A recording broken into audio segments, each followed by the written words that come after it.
How to change Gmail in Telegram.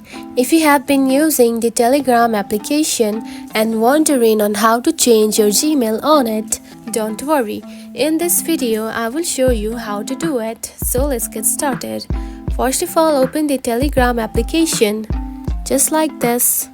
After opening it, you will find something like this on your home screen.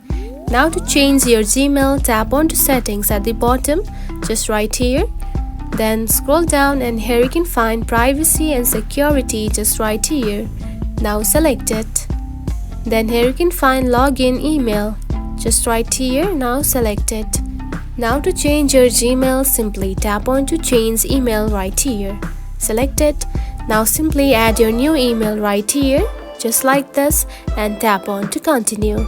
And by doing this, your Gmail will be changed. And that's it. This is how you can change Gmail in Telegram. It is a very easy process, right? If you found this video helpful, don't forget to like and subscribe for more tips. Thanks for watching.